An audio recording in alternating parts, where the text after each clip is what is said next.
Oil prices are surging as the war in the Middle East escalates, jumping above $100 a barrel, with shipping through that critical Strait of Hormuz still at a near total halt. About 20% of the world's energy supply moves through that strait. Analysts say the market is now in uncharted territory and warning the sky is the limit, suggesting oil prices could climb as high as $200 a barrel. Energy Secretary Chris Wright brushing off any long-term concerns. Yes, we have a temporary period of elevated energy prices, but it will not be long. In the worst case, this is weeks. This is not months. And it leads to a much better place. What you're seeing is emotional reactions and fear that this is a long-term war. This is not a long-term war. It's a temporary movement. Joining us now is Jared Bernstein, former chair for the Council of Economic Advisors in the Biden administration. Jared, oil prices blew past $100 a barrel this weekend. Gas prices are already up an average of 48 cents from a week ago, according to AAA. So I'm almost afraid to ask, just how bad could it get? And what other economic impacts could we see from this war? Well, let's start with the second part of your question. The first part is it's bad and it's likely to get worse. I'll have a few things to say about Secretary Wright's claims about duration. I think he's being way too optimistic and dismissive of consumers, saying that this is just emotional. No, this is real. This is a pocketbook issue.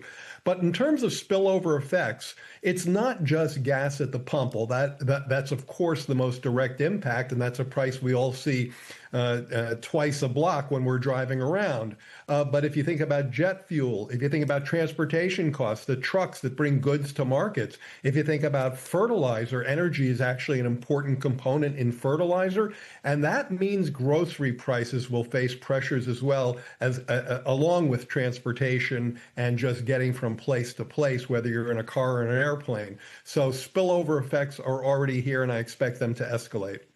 Politico is calling it the largest oil disruption in market history. Wall Street Journal saying it's the most severe shock to energy markets since the 1970s.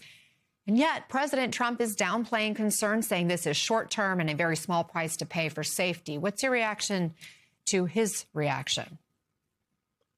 Well, first of all, I think it's important to give some context, some historical context to the oil price. It actually peaked at about 120 per barrel after Russia invaded Ukraine. And of course, gas went as high as $5 a gallon, as you said a moment ago. Right now, we're at 100, but we're rising quickly. The key answer to your question all comes down to the word duration. And you just heard Secretary Wright, Trump has done the same thing, be pretty dismissive about the possibility that this drags on. Now, Iran is certainly behaving in a way that is going to extend duration. They're basically trying to shut down the Gulf and ensure that the traffic through the Strait of Hormuz remains non-existent. Interestingly, you heard Chris Wright say yesterday that, in fact, the tanker did get through the Gulf. Well, it looks like that tanker was connected to Iran, and he suggested it wasn't. So I'm really very disconcerted, as all Americans should be, that these folks are in way over their head. They did zero planning. They don't know where this is going. And everything that the president says that's supposed to calm us down is making me a lot more nervous. Should the Trump administration be looking at the Strategic Petroleum Reserve? I'm surprised they haven't thus far, and I suspect they will. Now, the reserve is just a little more than half full, so that's a bit of a constraint. But I want to say something that I think many people may not recognize about the reserve. If your image is that there are a bunch of trucks just waiting at the reserve for the president's word to fill up with oil and get that oil to market, that's not how it works. Once the president releases oil from the reserves, the government has to bid out contracts to private oil producers and refiners. They then bid for those contracts. The government decides who wins the bid, and then they have to schedule delivery. This all takes weeks, if not months, for it to occur. Now, there's another piece of this that we should be mindful of.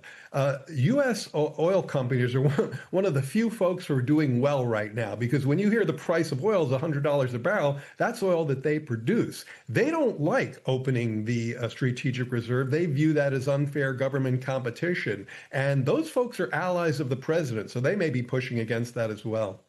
Jared, let's look at the bigger picture of the U.S. economy. Not only are gas prices up, we're seeing the jittery stock market. Still, we have stubborn inflation. There was the bad jobs report that came out on Friday. How much of this economic turmoil is in the administration's control or of Trump's making?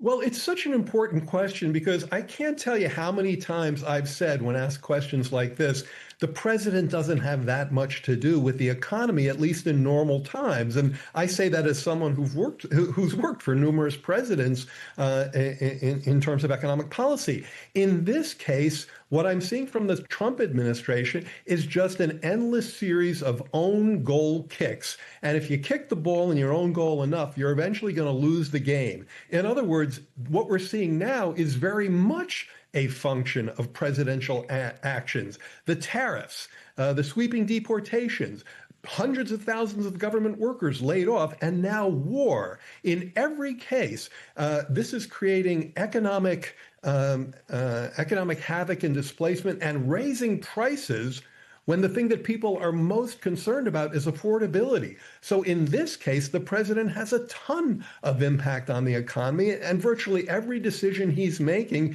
is going against the American consumer. So it's a very troubling situation.